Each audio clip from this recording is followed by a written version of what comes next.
ತಾರ ಗುರುಗಳ ಕರುಣದಿಂದ ಪನಿತು ಪೇಳುವೆ ಪರಮ ಭಗವದ್ಭಕ್ತರಿವನಾದರದೆ ಕೇಳುವುದು. ಕಡು ಕರುಣಿ ನೀನೆಂದರಿದು ಹೇರೊಡಲ ನಮಿಸುವೆ ನಿನ್ನಡಿಗೆ ಬೆಂಬಿಡದೆ ಪಾಲಿಸು ಪರಮ ಕರುಣಾ ಸಿಂಧು ಎಂದೆಂದು.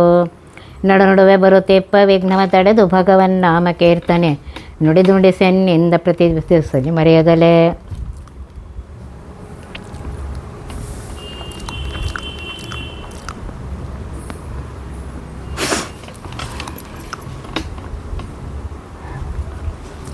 ಪರಮಾತ್ಮ ಶ್ರೀಕೃಷ್ಣ ಸತ್ಯಭಾಮ ಸಮೇತನಾಗಿ ಗರುಡಾರೂಢನಾಗಿ ಹೋಗಿ ನರಕಾಸುರನನ್ನು ಕೊಂದು ಸ್ವರ್ಗಕ್ಕೆ ಹೋಗಿ ಅದಿತಿಗೆ ಕುಂಡಲವನ್ನು ಕೊಡ್ತಾನೆ.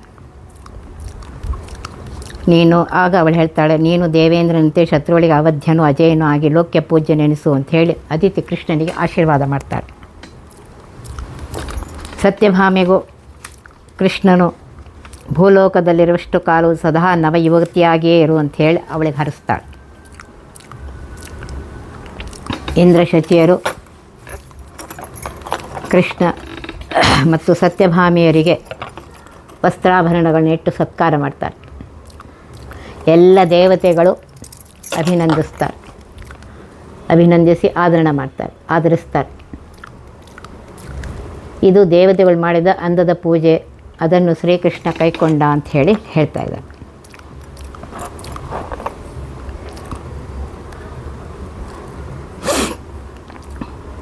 ಅಷ್ಟರಿಂದಲೇ ಶ್ರೀಕೃಷ್ಣ ತೃಪ್ತಿ ಪಡಲಿಲ್ಲ ಅಂತ ಹೇಳ್ತಾರೆ. ಯಾಕೆ ಎಂದರೆ ಆ ಪೂಜೆಯಲ್ಲಿ ಸ್ವಲ್ಪ ನ್ಯೂನತೆ ಇತ್ತು ಅಂತ ಹೇಳ್ತಾರೆ.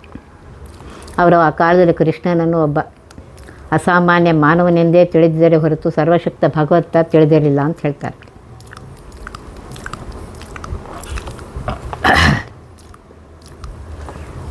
ಯಾಕೆ ಅಂದರೆ ಶಚಿಯು ಈ ವರ್ತನೆಗೆ ಸಾಕ್ಷಿಯಾಗಿದ್ದಾಳೆ ಅಂತ ಹೇಳ್ತಾರೆ. ಅವಳು ಸತ್ಯಭಾಮೆಗೆ ಪಾರಿಜಾತ ಒಂದೇ ಒಂದು ಹೂವನ್ನು ಸಹ ಕೊಡಲಿಲ್ವಂತೆ. ತಾನು ಮಾತ್ರ ಮುಡಿ ತುಂಬ ಮುಡಿದುಕೊಂಡಿದ್ದರೂ ಸತ್ಯಭಾಮೆಯನ್ನು ಮಾನವಳೆಂದು ತಿಳಿದು ದೇವಯೋಗ್ಯವಾದ ಪಾರಿಜಾತ ಹೂವನ್ನು ಕೊಡಲಿಲ್ಲ ಅಂಥೇಳಿ ವಿಷ್ಣು ಪುರಾಣದಲ್ಲಿ ಬರ್ತಾಯಿದೆ.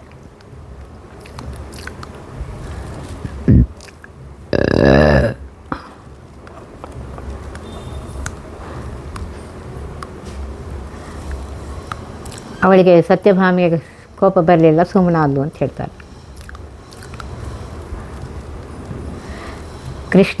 ಸತ್ಯಭಾಮಿಯರು ದೇವತೆಗಳಿಂದ ಅಂದದ ಪೂಜೆಯನ್ನು ಸ್ವೀಕರಿಸಲೆಂದೇ ನಂದನವನದಲ್ಲಿ ವಿಹಾರದ ನೆಪದಿಂದ ಸುತ್ತಾಡ್ತಾಯಿದ್ರು. ಪಾರಿಜಾತ ವೃಕ್ಷವನ್ನು ಕಿತ್ತು ಗರುಡನ ಮೇಲೆ ಸೇರಿಕೊಂಡರು. ವೃಕ್ಷದೇವನು ಮೂರ್ತಿಮತ್ತಾಗಿ ಬಂದು ಕೈ ಮುಗಿದು ರಕ್ಷಿಸು ಎಂದು ಭಯಪಡಬೇಡ ಅಂಥೇಳಿ ಕೃಷ್ಣ ಅವನಿಗೆ ಹೇಳ್ತಾರೆ. ಅವರನ್ನು ತಡೆಯಲು ಕಾವಲಿರುವ ಜನರೆಲ್ಲ ಬರ್ತಾರೆ. ಆಗ ಅವರನ್ನು ಲೆಕ್ಕಿಸದೆ ಭೂಮಿಗಿಳಿದು ಬಂದು ದ್ವಾರಕೆಯ ಅರಮನೆಯ ಅಂಗಳದಲ್ಲಿ ಆ ವೃಕ್ಷವನ್ನು ಇಡ್ತಾನೆ.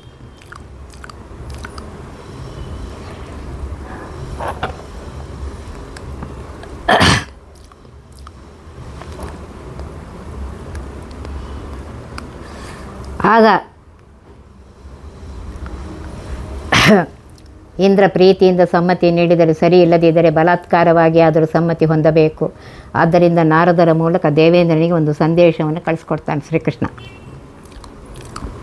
ಸತ್ಯಭಾಮೆಯ ಪುಣ್ಯಕ ವ್ರತಾಚರಣೆಗೆ ಪಾರಿಜಾತ ವೃಕ್ಷ ಅವಶ್ಯಕವಾಗಿದೆ. ಆದ್ದರಿಂದ ತಂದಿದ್ದೇನೆ, ನೀನು ಸಂತೋಷದಿಂದ ಸಮ್ಮತಿಸಿದರೆ ಉತ್ತಮ, ಇಲ್ಲದಿದ್ದರೆ ನಿನ್ನ ಎದೆಯ ಮೇಲೆ ನನ್ನ ಗದಾ ಪ್ರಹಾರವಾದೀತು ಅಂತ ಹೇಳ್ತಾ ಇದ್ದಾನೆ. ಇದನ್ನು ಕೇಳಿದ ದೇವೇಂದ್ರನಿಗೆ ತಡೆಯಲಾಗಲಿಲ್ಲ.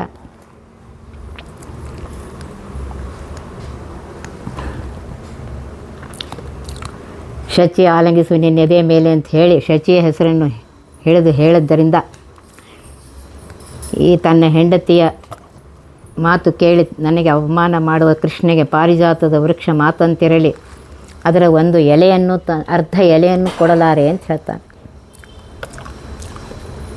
ಕೃಷ್ಣ ಸತ್ಯಭಾಮಿಯೊಂದಿಗೆ ಸ್ವರ್ಗಕ್ಕೆ ಹೊರಡ್ತಾನೆ. ಜೊತೆಗೆ ಪ್ರದ್ಯುಮ್ನ ಸಾತ್ವಿಕಿಯರು ಬಂದಿದ್ದಾರೆ.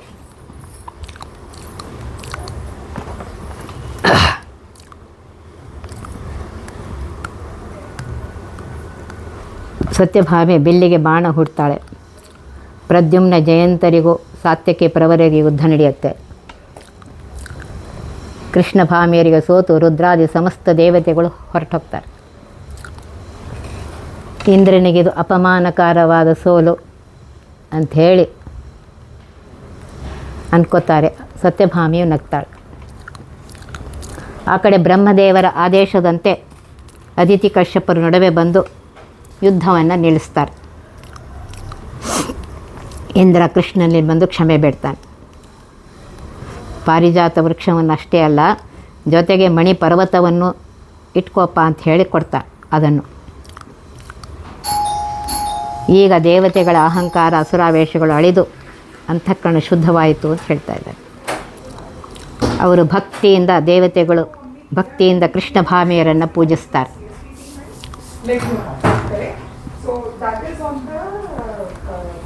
ಅಪರಾಧ ಮಾಡಿದ್ದೇವೆ, ಕ್ಷಮಿಸಬೇಕು. ಹೇಗೆ ಆಕಳು ಕರು ಆಕಳ ಕೆಚ್ಚಣಿಂದ ಹಾಲು ಬರದೇ ಇದ್ದರೆ ಬೇಗನೆ ಬರದೇ ಗುತ್ತದ, ಹಾಗೆ ನಮ್ಮ ತಂದೆ ತಾಯಿಗಳಾದ ನೀವು ನಮ್ಮ ಸೊತ್ತುಗಳನ್ನ ಅಪಹರಿಸುವಾಗ ಬಾಲಕರಾದ ನಾವು ವಿರೋಧಿಸು ಸಹಜ, ಕ್ಷಮಿಸಬೇಕು ಅಂತ ಹೇಳ್ತಾನೆ ಕೃಷ್ಣ. ವತ್ಸೋ ಯಥಾ ತನುವಲಃ ಸಕೃದೇತ್ಯ ಮಾತರ್ಯೋ ಧಸ್ಯ ಪಾನ ಸಮಯೇ ಕುರುತೆ ವಿರೋಧಂ ತದ್ವದ್ವಯಂ ಚ ನಿಜ ಶೈಶವಮಪ್ರಮೇಯೇ ನಾಥೇ ವಿರುದ್ಧ ಪೀಷಿತಾಶನೆ ದರ್ಶಯಾಮಹ ಅಂತ ಹೇಳ್ತಾನೆ. ಹೀಗೆ ಶುದ್ಧಾಂತಕರಣದಿಂದ ದೇವತೆಗಳು ಪೂಜೆ ಮಾಡೋದರಿಂದ ಅವರ ಪೂಜೆ ನಿಜವಾಗಿ ಅಂದದ ಪೂಜೆ ಆಯಿತು ಅಂತ ಹೇಳ್ತಾ ಇದ್ದಾರೆ. ಅದನ್ನು ಶ್ರೀಕೃಷ್ಣ ಕೈಕೊಂಡು ದ್ವಾರಕೆಗೆ ಬರ್ತಾನೆ. ಪಾರಿಜಾತ ವೃಕ್ಷವನ್ನು ಸತ್ಯಭಾಮಿಯ ಕೈಗೆ ಕೊಡ್ತಾನೆ. ಸತ್ಯಭಾಮಿಯ ಮನೆಯ ಅಂಗಳವನ್ನು ಅಲಂಕರಿಸಿದ ದಿವ್ಯಾದ ಪಾರಿಜಾತ ದರ್ಶನದಿಂದಲೇ, ಅದರ ದರ್ಶನ ಮಾತ್ರದಿಂದಲೇ ವೃದ್ಧರು ನವಯೌವನ ಭರಿತರಾಗ್ತಾರಂತೆ. ಅದರ ಸುವಾಸನೆಯ ಆಘ್ರಾಣಿಸಿಯ ಕುರುಡರು ದೃಷ್ಟಿಶಕ್ತಿಯನ್ನು ಹೊಂದಿದ್ದಾರಂತೆ. ರೋಗಿಗಳು ಆರೋಗ್ಯವನ್ನು ಪಡೆದಿದ್ದಾರಂತೆ. ವೃಕ್ಷದ ಹತ್ತಿರ ಬಂದವರೆಲ್ಲ ಬಗೆ ಬಗೆಯ ದಿವ್ಯ ವಾದ್ಯ ಸಂಗೀತಗಳನ್ನು ಕೇಳಿಸ್ಕೋತಾರಂತೆ. ಬಯಸಿದ ಸುವಾಸನೆಗಳೆಲ್ಲವನ್ನು ಆಘ್ರಾಣಿಸಿ ಆನಂದವನ್ನು ಪಡ್ತಾರಂತೆ. ಬಯಸಿದ ಐಶ್ವರ್ಯವನ್ನು ಪಡೆದರಂತೆ. ಭೂಮಿಯಲ್ಲಿ ಅವರಿಗೆ ಸ್ವರ್ಗ ಸಿಕ್ತು ಅಂತ ಹೇಳ್ತಾ ಇದ್ದಾರೆ. ಕೃಷ್ಣ ಬಯಸಿದಂತೆ ಆ ವೃಕ್ಷ ಸಣ್ಣ ಗಿಡವೂ ಆಗ್ತಾಯಿತ್ತು, ಹೆಮ್ಮರವೂ ಆಗ್ತಾಯಿತ್ತು. 4 ಯೋಜನದ ಉದ್ದಗಲದ ಕೃಷ್ಣನ ಅರಮನೆಯನ್ನು ಮಾತ್ರವೇ ಅಲ್ಲದೆ 8 ಯೋಜನ ಅಗಲ 12 ಯೋಜನ ಉದ್ದದ ಇಡೀ ದ್ವಾರಕಾ ನಗರಿಯನ್ನೇ ಪೂರ್ತಿಯಾಗಿ ನೆರಳಿನಿಂದ ಆಚ್ಛಾಸಿಸುವಷ್ಟು ಬೃಹದಾಕಾರವನ್ನು ತಾಳ್ತಾ ಇತ್ತದು. ಹಾಗೆ ಒಮ್ಮೊಮ್ಮೆ ಬೇಕಾದರೆ ಅಂಗೈಯೊಳಗೆ ಹಿಡಿಸುವಂತೆ ಹೆಬ್ಬೆಟ್ಟಿನ ಗಾತ್ರಕ್ಕೂ ಇಳಿತಾ ಇರ್ತದೆ. ಯಾರು ಇದರ ನೆರಳಿನಲ್ಲಿ ಕುಳಿತಿರ್ತಾರೋ ಅವರಿಗೆ ಪೂರ್ವಜನ್ಮದ ಸ್ಮರಣೆ ಸಹಜವಾಗಿಯೇ ಬರ್ತಾ ಇತ್ತಂತೆ. ಹೀಗೆ ಪಾರಿಜಾತ ವೃಕ್ಷದೇವನು ಕೃಷ್ಣನಿಗೆ ಅಂದವಾದ ಪೂಜೆಯನ್ನು ಮಾಡ್ತಾನೆ ಅಂತ ಹೇಳ್ತಾರೆ. ಅಹಂಕಾರಿಕ ಪ್ರಾಣ, ಅನಿರುದ್ಧ ಮುಂತಾದ ತಾತ್ವಿಕ ದೇವತೆಗಳು, ಪಾರಿಜಾತಾದಿ ಕರ್ಮಜ ದೇವತೆಗಳು, ದೇವಾನುಚರರಾದ ಗಂಧರ್ವ, ಕಿನ್ನರ, ಯಕ್ಷ, ರಾಕ್ಷಸ, ಭೂತ, ಪ್ರೇತ, ಪಿಶಾಚಾದಿ ಆಜಾನಿಜ ದೇವತೆಗಳು ಸೇರಿದಂತೆ 9 ಕೋಟಿ ದೇವತೆಗಳು ಈ ಸಂದರ್ಭದಲ್ಲಿ ಪರಮಾತ್ಮನಿಗೆ ಅಂದದ ಪೂಜೆಯನ್ನು ಮಾಡ್ತಾರೆ ಅಂತ ಹೇಳ್ತಾರೆ. ಅವರು ಪರಮಾತ್ಮನನ್ನು, ಶ್ರೀಕೃಷ್ಣನನ್ನು ಮನುಷ್ಯರಂತೆ ಕೇವಲ ಪ್ರತಿಮೆಯಲ್ಲಿಯೇ ಪೂಜಿಸದೆ, ಮುನಿಗಳಂತೆ ಕೇವಲ ಹೃದಯದಲ್ಲಿಯೂ ಪೂಜಿಸದೆ, ಒಳಗೆ ಹೊರಗೆ ಸರ್ವತ್ರದಲ್ಲಿ ಪೂಜಿಸ್ತಾರಂತೆ. ಆದ್ದರಿಂದಲೇ ನಿಮ್ಮ ನೆನೆವ ಮುನಿ ಹೃದಯದಲ್ಲಿ ನೆಲೆಸಿದ ಎಂದು ಮುಂದಿನ ನುಡಿಯಲ್ಲಿ ಹೇಳುವ ರೀತಿಯ ಮುನಿಗಳ ಸಮ್ಮತ ಪೂಜೆ, ಇಂಥ ದೇವತೆಗಳ ಅಂದದ ಪೂಜೆಯೇ ಶ್ರೇಷ್ಠವೆಂದು ಮೊದಲಿಗೆ ಈ ಅಂದದ ಪೂಜೆಯನ್ನು ಈ ನುಡಿಯಲ್ಲಿ ಹೇಳಿದ್ದಾರೆ. ನಿಮ್ಮ ನೆನೆವ ಮುನೆ ಹೃದಯದಲ್ಲಿ ನೆಲೆಸಿದ ಧರ್ಮ ರಕ್ಷಕ ನೆನೆಸುವ, ಸಮ್ಮತವಾಗಿದ್ದ ಪೂಜೆಯ ಕೈಕೊಂಬ ನಿಸ್ಸೀಮ ಮಹಿಮಾ ಹಸೆಗೆ ಬಾ. ಪರಮಾತ್ಮ ಶ್ರೀಹರೇ, ನೀನು ನಿನ್ನನ್ನು ಧ್ಯಾನಿಸುವ ಮುನಿಗಳ ಹೃದಯದಲ್ಲಿ ಸದಾ ನೆಲೆಸಿರುತ್ತೆ. ಧರ್ಮರಕ್ಷಕನಾಗಿದ್ದೆ, ನಿಸ್ಸೀಮ ಮಹಿಮನಾಗಿರುವೆ. ಮುನಿಗಳು ಮಾಡುವ ಸಮ್ಮತವಾದ ಪೂಜೆಯನ್ನು ಕೈಕೊಂಬ ನೀನು ನಮ್ಮ ಹಸೆಗೆ ಬಾ ಅಂತ ಕರೀತಾ ಇದ್ದಾರೆ.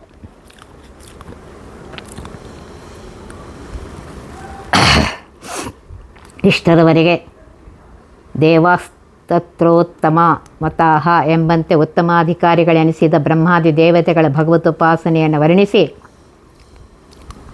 ಈಗ ತಾರತಮ್ಯ ಕ್ರಮದಿಂದ ಮಧ್ಯಮ ಋಷಿ ಗಂಧರ್ವಾಹ ಎಂಬಂತೆ ಮಧ್ಯಮಾಧಿಕಾರಿಗಳೆನಿಸಿದ ಋಷಿಗಳ ಉಪಾಸನಾ ಕ್ರಮವನ್ನು ಈ ನುಡಿಯಲ್ಲಿ ಹೇಳಿದ್ದಾರೆ. ಮುನಿಗಳದು ಧ್ಯಾನರೂಪ ಉಪಾಸನೆ. ಪರಮಾತ್ಮನಿಗೆ ಅವರ ವಿಷಯದಲ್ಲಿ ಸಮ್ಮತವಾದ ಪೂಜೆ ಇದು.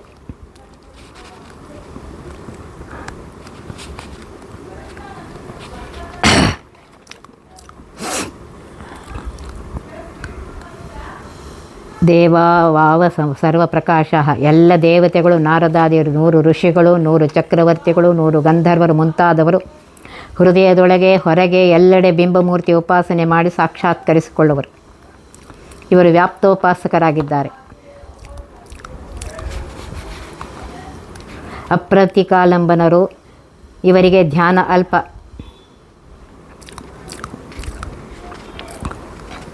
ವಿಷ್ಣು ಪ್ರಸಾದ ಲಬ್ಧ ಪ್ರತಿಭೆ ಅಧಿಕ. ಬಿಂಬದರ್ಶನಕ್ಕೆ ಇದೇ ಮುಖ್ಯ ಸಾಧನ ಅಂತ ಹೇಳಿದ್ದಾರೆ. ಋಷಿಯೋ ಅಂತಃಪ್ರಕಾಶ, ಋಷಿಗಳು ಶ್ರವಣ ಪ್ರತಿಭೆಗಳಿಂದ ಬಿಂಬಮೂರ್ತಿಯನ್ನು ತಿಳಿದು ವಿಶೇಷ ಧ್ಯಾನದಿಂದ ಹೃದಯದಲ್ಲಿ ಬಿಂಬ ಸಾಕ್ಷಾತ್ಕಾರವನ್ನು ಪಡಿತಾರೆ. ಇವರು ಪ್ರತೀಕಾಲಂಬನರು, ಧ್ಯಾನಯೋಗಿಗಳು. ಇವರಿಗೆ ಧ್ಯಾನವೇ ಮುಖ್ಯವಾಗಿ ಅಪರೋಕ್ಷ ಸಾಧನವಾಗಿದೆ. ಇದನ್ನು ತಿಳಿಸುವುದಕ್ಕೆ ನಿಮ್ಮ ನೆನೆವ ಮುನಿ ಹೃದಯದಲ್ಲಿ ಎಂದಿದೆ.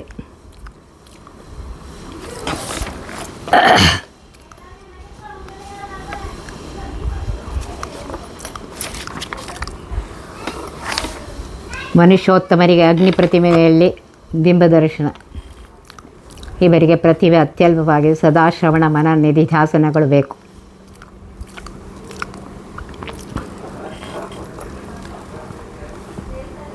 ಧ್ಯಾನೋಪಾಸನೆ ಹರಿಗೆ ಸಮ್ಮತವಾಗಬೇಕಾದರೆ ಸಾಧಕನು ಮಾನಸ ವಾಸನ ಮಯವಾದ ಅರ್ಘ್ಯಪಾದ್ಯಾದಿ ಷೋಡಶೋಪಚಾರ ವಸ್ತುಗಳ ನಿಯಾಮಕನಾಗಿ ಆಯಾ ವಸ್ತುಗಳ ಆಕಾರ ನಾಮಗಳೆಂದಿರುವ ಪರಮಾತ್ಮನ ಜ್ಞಾನಾನಂದ ರೂಪಗಳನ್ನು ಚಿಂತಿಸಿ, ಆ ರೂಪಗಳಿಗೆ ಬಿಂಬ ರೂಪದೊಡನೆ ನೀರಲ್ಲಿ ನೀರಿನ ಅಲೆಗಳಂತೆ ಅಭೇದವನ್ನು ಚಿಂತಿಸಿ, ಆ ವಸ್ತುಗಳನ್ನು ಬಿಂಬನಿಗೆ ಅಧೀನ ಅಂತ ಹೇಳಿ ಚಿಂತನೆ ಮಾಡಬೇಕು ಅಂತ ಹೇಳ್ತಾರೆ.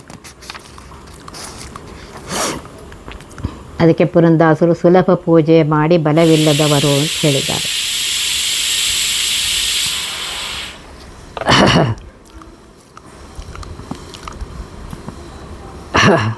ಬಲವಿಲ್ಲದವರು ಅಂತಂದರೆ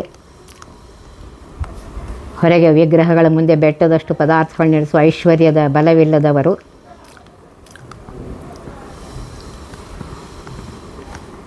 ದೇಹವನ್ನೇ ವಿಗ್ರಹ ಅಂತ ತಿಳಿದು ಅದರಲ್ಲಿ ಪೂಜೆ ಮಾಡುವರು. ದೇಹವಿರಲಿ ವಿಗ್ರಹವೇ ಇರಲಿ ಬಾಹ್ಯ ವಸ್ತುಗಳ ನಿಯಾಮಕನಾದ ಭಗವದ್ ರೂಪಗಳಿಗೆ ದೇಹ ಅಥವಾ ವಿಗ್ರಹಗಳೆಲ್ಲ ಭಗವದ್ ರೂಪಕ್ಕೆ ಐಕ್ಯ ಚಿಂತನೆ ಮಾಡಬೇಕು ಅಂತ ಹೇಳ್ತಾರೆ. ಇದೇ ಬಾಹ್ಯ ಪೂಜೆ. ಇದು ಮಾಡುವುದಕ್ಕೂ ಮೊದಲು ಮಾನಸ ಪೂಜೆಯನ್ನು ಸ್ವಲ್ಪ ಮಾಡಿರಬೇಕು ಅಂತ ಹೇಳ್ತಾರೆ. ಮಾನಸ ಪೂಜೆ ಪರಮಾತ್ಮನಿಗೆ ಅತ್ಯಂತ ಸಮ್ಮತವಾದದ್ದು. ಆದ್ದರಿಂದ ಈ ರೀತಿಯಾಗಿ ಮಾಡಿ ಬ್ರಹ್ಮಾಂಡದ ಹೊರಗೆ ಅವ್ಯಾಕೃತ ಆಕಾಶದಲ್ಲಿ ಎಲ್ಲೆಡೆಯಲ್ಲೂ ಬಿಡದೆ ವ್ಯಾಪಿಸಿರುವ ಬೃಹತ್ಕಾಯದ ಪರಮಾತ್ಮ ಸಾಧಕನ ಹೃದಯದೊಳಗೆ ಸಣ್ಣ ಪ್ರದೇಶದಲ್ಲಿ ಸಣ್ಣ ರೂಪದಿಂದಲೂ ಸ್ವರೂಪದಿಂದ, ಅದರಲ್ಲೂ ಸಾಧಕನು ಇಷ್ಟಪಡುವ ರೂಪದಿಂದ ನೆಲೆಸಿರುವುದು ಸಾಧ್ಯವೇ ಅಂತ ಕೇಳಿದರೆ ಅಲ್ಲಿ ಹೇಳ್ತಾ ಇದ್ದಾರೆ, ಪ್ರಳಯ ಕಾಲ ಬ್ರಹ್ಮಾಂಡವನ್ನೇ ಅನಾಯಾಸವಾಗಿ ನುಂಗಿ ತೇಗುವ ಪರಮಾತ್ಮ ಸಾಧಕನು ಮನಸ್ಸಿನಲ್ಲಿ ಸಮರ್ಪಿಸುವ ಮನಸ್ಸಿಗಿಂತಲೂ ಸೂಕ್ಷ್ಮವಾದ ಮಾನಸ ಪದಾರ್ಥಗಳನ್ನು ಉಂಡು ತೃಪ್ತಿ ಪಡುವುದು ಸಾಧ್ಯವೇ ಅಂತ ಹೇಳಿದರೆ ಪರಮಾತ್ಮ ನಿಸ್ಸೀಮ ಮಹಿಮನಾದ್ದರಿಂದ ಅದು ಸಾಧ್ಯವಿದೆ. ಪರಮಾತ್ಮ ಸಾಧಕನ ಧರ್ಮ ರಕ್ಷಣೆಗಾಗಿಯೇ ಪರಮಾತ್ಮ ಈ ರೀತಿ ಮಾಡ್ತಾನೆ ಅಂತ ಹೇಳ್ತಾ ಇದ್ರು. ಇಲ್ಲದಿದ್ದರೆ ಪೂರ್ಣಾನಂದನಾದ್ದರಿಂದ ಅವನೇನು ಮಾಡಬೇಕಾಗಿರಲಿಲ್ಲ. ಆದ್ದರಿಂದ ಇಲ್ಲಿ ಹೇಳ್ತಾ ಇದ್ದಾರೆ, ಪರಮಾತ್ಮನ ಆರಾಧನೆಯನ್ನು ಭಕ್ತರು ಮಾಡಿದ ಆರಾಧನೆ ಸ್ವೀಕರಿಸಿ ತೃಪ್ತನಾಗ್ತಾನೆ. ಮುನಿಧರ್ಮ ರಕ್ಷಕನಾದ ಮುನಿಜನ ಪ್ರಿಯನಾದ ಪರಮಾತ್ಮನಿಗಿದು ಧರ್ಮವಾಗಿದೆ. ಭಕ್ತ ಭಗವಂತನ ಎತ್ತರಕ್ಕೇರಲಾರುತ್ತಾನೆ, ಆದ್ದರಿಂದ ಭಗವಂತನೇ ಭಕ್ತನ ಹತ್ತಿರ ಬರ್ತಾನೆ. ಹೀಗೆ ಭಕ್ತರ ಧರ್ಮಗಳಿಗೆ ರಕ್ಷಕನಾಗಿ ಮುನಿಗಳ ಹೃದಯದಲ್ಲಿ ನೆಲೆಸಿರುವಂತಹ ಪರಮಾತ್ಮ ಹಸೆಗೆ ಬಾರಪ್ಪ ಅಂತ ಕರೀತಾ ಇದ್ದಾರೆ. ಹೀಗೆ ತಂದೆ ತಾಯಿಗಳಾದ ನಿಮ್ಮ ಕಲ್ಯಾಣೋತ್ಸವ ಮಾಡುವುದು, ಮಕ್ಕಳಾದ ನಮ್ಮ ಧರ್ಮ, ಅದನ್ನು ಕೈಕೊಂಡು ಸುಪ್ರೀತನಾಗುವುದು ನಿನ್ನ ಧರ್ಮಪ್ಪ. ಈ ಎರಡೂ ಧರ್ಮಗಳಿಗೂ ರಕ್ಷಕನಾಗು, ನಮ್ಮ ಹಸೆಗೆ ಬಾ ಅಂತ ಹೇಳಿ ಕರೀತಾ ಇದ್ದಾರೆ ದೇವತಾ ಸ್ತ್ರೀಯರು. ನೋಡ್ರಿ, ಒಂದೊಂದು ಪದ್ಯದಲ್ಲಿ ಎಷ್ಟು ಅರ್ಥದಿಂದ ತುಂಬಿದೆ. ಮುತ್ತಿನ ಸತ್ತಿಗೆ ನವರತ್ನದ ಚಾಮರ ಸುತ್ತಲೇ ನಲಿವ ಸುರ ಸ್ತ್ರೀಯರ ನೃತ್ಯವ ನೋಡುತ್ತ ಚಿತ್ರವಾದ್ಯಂಗಳ ಸಂಪತ್ತಿನ ಹರಿಯೇ ಹಸೆಗೆ ಬಾ. ಮುತ್ತಿನ ಮಾಲೆಗಳಿಂದ ಅಲಂಕೃತವಾದ ಶ್ವೇತಛತ್ರ, ನವರತ್ನ ಖಚಿತವಾದ ಹಿಡಿಯುಳ್ಳ ಬಿಳಿದಾದ ಚಾಮರಗಳು ಮತ್ತು ಸುತ್ತ ನಲಿವ ದೇವತಾ ಸ್ತ್ರೀಯರ ನೃತ್ಯವನ್ನು ನೋಡುತ್ತಾ ನಾನಾ ಬಗೆಯ ವಾದ್ಯ ಧ್ವನಿಗಳ ಸಂಪತ್ತಿನಿಂದ ಮೆರೆವ ಹರಿಯೇ ಹಸೆಗೆ ಬಾ ಅಂತ ಹೇಳಿ ಕರಿತಾ ಇದ್ದಾರೆ. ಛತ್ರ ಚಾಮರಗಳು ಕೇವಲ ಬಿಸಿಲು ತಾಪ ಪರಿಹಾರಕ್ಕೂ ಅಲ್ಲ, ವೈಭವ ಪ್ರದರ್ಶನಕ್ಕೂ ಅಲ್ಲ, ಅವು ಮಂಗಳಕರವಾದದ್ದು. ಸ್ವತಃ ವೈಕುಂಠ ಸ್ವರೂಪಳಾಗಿದ್ದು ವೈಕುಂಠದಲ್ಲಿ ಛತ್ರ ಚಾಮನ ವ್ಯಜನ ಪರ್ಯಂಕ ರೂಪದಿಂದ ಹರಿಯ ನಿತ್ಯ ಸೇವೆ ಮಾಡುವಳು ಮಹಾಲಕ್ಷ್ಮಿಯೇ ಶ್ವೇತಛತ್ರದ ಅಭಿಮಾನಿನಿ.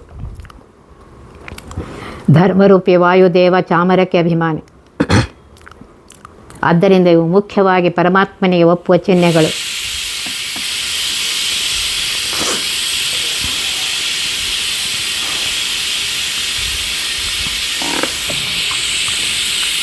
ನೃತ್ಯವ ನೋಡುವ ಎಂದು ಮಾತ್ರ ಹೇಳದೆ ಸುರಸ್ತ್ರೀಯರ ಅಂತ ಇಲ್ಲಿ ಹೇಳಿದ್ದಾರೆ. ಇಲ್ಲಿಯವರೆಗೆ ದೇವತಾ ತಾರತಮ್ಯವನ್ನು ಈ ನುಡಿಯಲ್ಲಿ ಮುಂದುವರಿಸ್ತಾ ಇದ್ದಾರೆ. ಸುರಸ್ತ್ರೀಯರೆಂದರೆ ಇಲ್ಲಿ ಎಲ್ಲ ದೇವತಾ ಸ್ತ್ರೀಯರಲ್ಲ, ಗಂಧರ್ವ ಕಿನ್ನರಾದಿ ಸ್ತ್ರೀಯರನ್ನು ಮಾತ್ರ ಹೇಳುವ ಅಭಿಪ್ರಾಯವನ್ನು ಇಟ್ಟುಕೊಂಡಿದ್ದಾರೆ.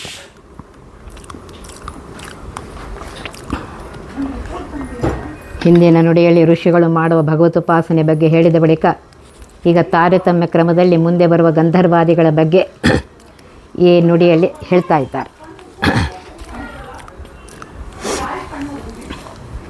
ಭಾಗವತದಲ್ಲಿಯೂ ಬಂದಿದೆ. ಭಾಗವತ ತಾತ್ಪರ್ಯದಲ್ಲಿ ನೃತ್ಯ ಗಾನಾದಿ ಕರ್ತಾರೋ ವಾಹನಾಧಿಕೃತಸ್ಥಥ ಸಿದ್ಧ ಸಿದ್ಧೇತಿ ವಕ್ತಾರಶ್ಚಾರಾಶ್ಚೇಷ್ಯಾಂ ಪೃಥಕ್ ಪೃಥಕ್ ಸೇವಕರಾಹ ಎಂದು ಹೇಳುವಂತೆ ನೃತ್ಯ ಗಾನಾದಿ ಸೇವೆ ಮಾಡುವರು, ಗಂಧರ್ವ ಕಿನ್ನರಾದಿಗಳು ಛತ್ರ ಚಾಮರಾದಿ ಹಿಡ್ಕೊಂಡು ಸೇವೆ ಮಾಡುವವರು, ಯಕ್ಷ ರಾಕ್ಷಸ ಅಸುರಾದಿಗಳು ಹೇಳಿದ ಎಲ್ಲ ಕೆಲಸವನ್ನು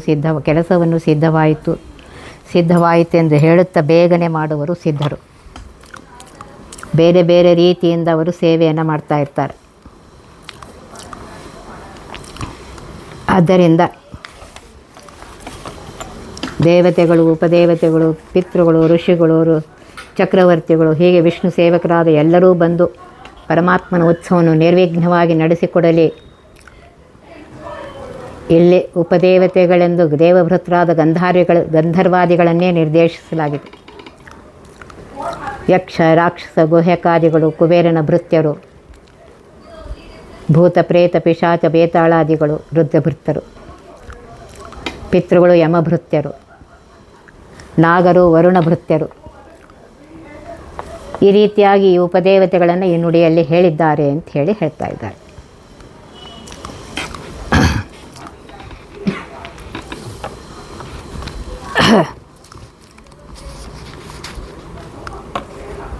ಈ ರೀತಿಯಾಗಿ ಗಂಧರ್ವರು, ಅಪ್ಸರೆಯರು ಮೊದಲಾದ ನೃತ್ಯಗಾನಾದಿ ಸಂಪತ್ತು ದೇವತೆಗಳೇ ಇಂದ್ರ, ಯಮ, ವರುಣ, ರುದ್ರಾದಿ ಮೊದಲಾದವರಿಗೆ ಇರುತ್ತದೆ. ಆದರೆ ಇಲ್ಲಿ ಇದು ಅವರ ಮೂಲ ರೂಪದಲ್ಲಿ ಹೊರತು ಅವತಾರ ರೂಪದಲ್ಲಿ ಇರುವುದಿಲ್ಲ. ಅದನ್ನೇ ಇಲ್ಲಿ ಹೇಳ್ತಾ ಇದ್ದಾರೆ. ಛತ್ರ ಚಾಮರಾದಿ ಸಂಪತ್ತಿಗೆ ಶಾಶ್ವತ ಪ್ರಭುವೆನಿಸಿದ ಪರಮಾತ್ಮನೇ ಹಸೆಗೆ ಬಾ ಅಂತ ಹೇಳಿ ಹಾಡುತ್ತಾ ದೇವತಾ ಸ್ತ್ರೀಯರು ತಮ್ಮ ಹಸಿಗೆ ಕರೆವ ಹಾಡನ್ನು ಇಲ್ಲಿಗೆ ಹೇಳ್ತಾ ಇದ್ದಾರೆ, ಹೇಳಿ ಮುಗಿಸ್ತಾ ಇದ್ದಾರೆ. ಎನಲು ನಗುತ್ತಾ ಬಂದು ಹಸೆಯ ಮೇಲೆ ವನಿತೆ ಲಕ್ಷ್ಮೀ ಒಡಗೂಡೆ ಅನಂತ ವೈಭವದಿ ಕುಳಿತ ಶ್ರೀಕೃಷ್ಣನ 4 ದಿನದುತ್ಸವ ನಡೆಸಿದರು. ಮುತ್ತೈದೆಯರು ಪರಮಾತ್ಮನನ್ನು ಹೊಗಳಿ ಹಾಡಿ ಹಸೆ ಕರೆದಾಗ ಆಗ ಪರಮಾತ್ಮ ನಗುತ್ತಾ ಲಕ್ಷ್ಮಿಯಿಂದ ಒಡಗೂಡಿ ಬಂದು ಅನಂತ ವೈಭವಗಳ ನಡುವೆ ಹಸೆ ಮೇಲೆ ಕುಳಿತ ಅಂತ ಹೇಳ್ತಾ ಇದ್ದಾರೆ. ಬ್ರಹ್ಮಾದಿ ದೇವತೆಗಳು ಮುಂದೆ ಶ್ರೀಕೃಷ್ಣನ 4 ದಿನಗಳ ಕಲ್ಯಾಣೋತ್ಸವವನ್ನು ನಡೆಸಿದರು ಅಂತ ಹೇಳ್ತಾ ಇದ್ದಾರೆ. ಮುತ್ತೈದೆಯರು ಹಾಡಿದಾಗ ಪರಮಾತ್ಮ ನಗುತ್ತಾ ಬಂದನಂತೆ. ಆ ನಗು ತುಂಬ ಅರ್ಥಗರ್ಭಿತವಾಗಿದೆ ಅಂತ ಹೇಳ್ತಾ ಇದ್ದಾರೆ. ಪರಮಾತ್ಮ ಗಾನಲೋಲ, ಸ್ತೋತ್ರ ಪ್ರಿಯ. ಸ್ತ್ರೀಯರು ಸುಲಭವಾಗಿ ಅವನನ್ನು ಹಾಡಿ ಒಲಿಸಿಕೊಳ್ಳಬಹುದೆಂಬುದನ್ನು ಇಲ್ಲಿ ಹೇಳ್ತಾ ಇದ್ದಾರೆ. ಇಲ್ಲಿ ಪರಮಾತ್ಮ ಹಾಡಿ ಕೇಳಿದ್ದು ನಿಜ, ನಗುತ್ತಾ ಬಂದದ್ದು ನಿಜ. ಆದರೆ ಹಾಡು ಕೇಳಿದ್ದರೆ ನಗ್ತಾ ಇಲ್ಲ, ಸದಾ ಸ್ವಾನಂದಾನುಭವ ಮಗ್ನನಾಗಿ ನಗ್ತಾ ಇರ್ತಾನೆ. ನಾವೇನಾದರೂ ಸದಾ ನಕ್ಕರೆ ಹುಚ್ಚ ಅಂತಾರೆ. ನಮಗೆ ಆನಂದೋದ್ರೇಕ ಎಂದಾದರೂ ಒಮ್ಮೆ ಆಗುತ್ತೆ, ನಗುವುದು ಎಂದಾದರೂ ಒಮ್ಮೆ, ಯಾವಾಗಲೂ ಅಲ್ಲ. ಆದರೆ ಪರಮಾತ್ಮನಿಗೆ ಮಾತ್ರ ಹೀಗಲ್ಲ. ಅವನಿಗೆ ಸದಾ ಆನಂದೋದ್ರೇಕ, ಸದಾ ನಗು, ಅದು ಅವನ ಅಸಾಧಾರಣ ಸ್ವಭಾವ. ಇದನ್ನು ತಿಳಿದು ಸದಾ ಉಪಾಸನೆ ಮಾಡಿದರೆ ನಮಗೆ ಮೋಕ್ಷಾನಂದ ಲಾಭ ಅಂಥೇಳಿ ದ್ವಾದಶ ಸ್ತೋತ್ರ ಹೇಳ್ತಾರೆ. ಪೂರ್ಣಾನ್ಯನ್ಯ ಸುಖೋದ್ಭಾಸೆ ಮಂದಸ್ಫಿತಮಧೀಶತು ಗೋವಿಂದಸ್ಯ ಸದಾ ಚಿಂತ್ಯಂ ನಿತ್ಯಾನಂದ ಪದಪ್ರದಂ. ಯಾವುದೇ ಸತ್ಕಾರ್ಯದ ಪ್ರಾರಂಭದಲ್ಲಿ ಪ್ರಸನ್ನವದನನಾದ ಪರಮಾತ್ಮನನ್ನೇ ಧ್ಯಾನಿಸಬೇಕು ಅಂತ ಹೇಳಿದ್ದಾರೆ. ಪ್ರಸನ್ನವದನಂ ಧ್ಯಾಯೇ ಸರ್ವ ವಿಘ್ನೋಪಶಾಂತಯೇ. 4 ದಿನಗಳ ಕಲ್ಯಾಣೋತ್ಸವವನ್ನು ನಿರ್ವಿಘ್ನವಾಗಿ ಬ್ರಹ್ಮಾದಿಗಳು ನಡೆಸಲು ಮೊದಲಿಗೆ ನಗುತ್ತಾ ಬಂದು ಹಸೆಯ ಮೇಲೆ ಕುಳಿತ ಕೃಷ್ಣನನ್ನು ಕಂಡು ಧ್ಯಾನ ಮಾಡ್ತಾರೆ. ಕೃಷ್ಣ ಸದಾ ನಗುತ್ತಿದ್ದರು. ಹಾಡು ಕೇಳಿ ನಕ್ಕಂತೆ ಲೀಲೆಯಿಂದ ತೋರಿಸಿಕೊಳ್ತಾ ಇದ್ದಾನೆ. ಯಾಕೆಂದರೆ ಹಾಡಿಗೆ ಫಲ ನೀಡುವುದಕ್ಕಾಗಿ. ಇದೇ ಪರಮಾತ್ಮನ ಸ್ವಭಾವದ ಸುಂದರವಾದ ವರ್ಣನೆಯನ್ನು ಹೇಳ್ತಾ ಇದ್ದಾರೆ.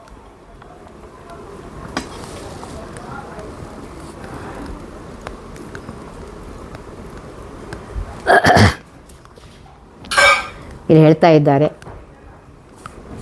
ಆ ಮಾಧುರ್ಯಕ್ಕಾಗಿ ಅಲ್ಲ, ಪ್ರಪಂಚದ ಏಕಮಾತ್ರ ಅನಾದಿ ನಿತ್ಯ ದಂಪತಿಗಳಾದ ಲಕ್ಷ್ಮೀನಾರಾಯಣರನ್ನು ಈ ಹಾಡಿನಿಂದ ಹಸೆ ಕರೆಯುತ್ತಿರುವುದು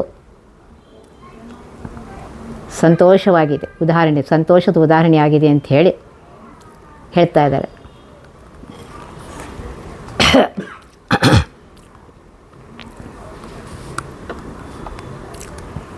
ಈ ರೀತಿಯಾಗಿ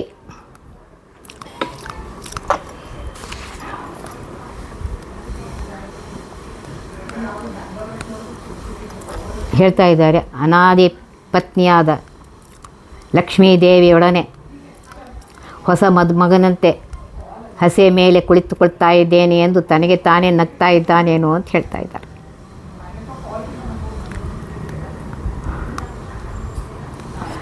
ಜೋರಾಗಿ ನಗಬೇಕಾದರೂ ನಗ್ತಾ ಇಲ್ಲ, ಮುಗುಳು ನಗೆಯನ್ನು ಬೀರುವುದರಿಂದ ಇಲ್ಲಿ ಎಲ್ಲರಿಗೂ ಸಂತೋಷವನ್ನು ಕೊಡ್ತಾ ಇದ್ದಾನೆ ಪರಮಾತ್ಮ ಅಂತ ಹೇಳಿ ಹೇಳ್ತಾ ಇದ್ದಾರೆ. ಅಥವಾ ಇನ್ನೊಂದು ಅರ್ಥದಲ್ಲಿ ಹೇಳ್ತಾರೆ, ನಗುತ್ತಾ ಬಂದ ಕುಳಿತ ಕೃಷ್ಣನ 4 ದಿನದ ಉತ್ಸವವನ್ನು ಬ್ರಹ್ಮಾದಿಗಳು ನಡೆಸಿದರು. ಅಂದರೆ ತನ್ನ 4 ದಿನದ ಕಲ್ಯಾಣೋತ್ಸವವನ್ನು ತನ್ನ ಮಕ್ಕಳೇ ಆದ ಬ್ರಹ್ಮಾದಿಗಳು ಮಾಡುತ್ತಿರುವುದು ಪರಮಾತ್ಮನಿಗೆ ನಗು ಬರ್ತಾ ಇದೆ. ಈ ನಗ್ನದವನ್ನು ಮಾಡಿ ಹೇಳ್ತಾ ಇದೆ. ನಗುತ್ತಿದ್ದಾರೆ, ಪರಮಾತ್ಮನ ಉತ್ಸವವನ್ನು ನೋಡ್ತಾ ಇದ್ದಾರೆ ಅನ್ನೋದನ್ನು ಇಲ್ಲಿ ಹೇಳ್ತಾ ಇದ್ದಾರೆ. ಅದನ್ನು ನಾಳಿನ ದಿವಸ ನೋಡೋಣಂತೆ. ಇವತ್ತಿಗೆ ಇಲ್ಲಿ ಮುಗಿಸ್ತಾ ಇದ್ದೇನೆ. ಒತ್ತಿ ಬಹ ವಿಘ್ನಗಳ ಕಳೆದಪ ಮೃತ್ಯುವಿಗೆ ಮರೆ ಮಾಡಿ ಕಾಲನ ದೂತರಿಗೆ ಭೀಕರವ ಪುಟ್ಟಿಸಿ ಸಕಲ ಸಿದ್ಧಿಗಳ ಒತ್ತಿಗೊಳ್ಳಿಸಿ ವನರು ಹೇಕ್ಷ ನೃತ್ಯ ಮಾಡುವರವರ ಮನೆಯೊಳು ನಿತ್ಯ ಮಂಗಳ ಹರಿಕಥಾಮೃತ ಸಾರ ಪಠಿಸುವರ.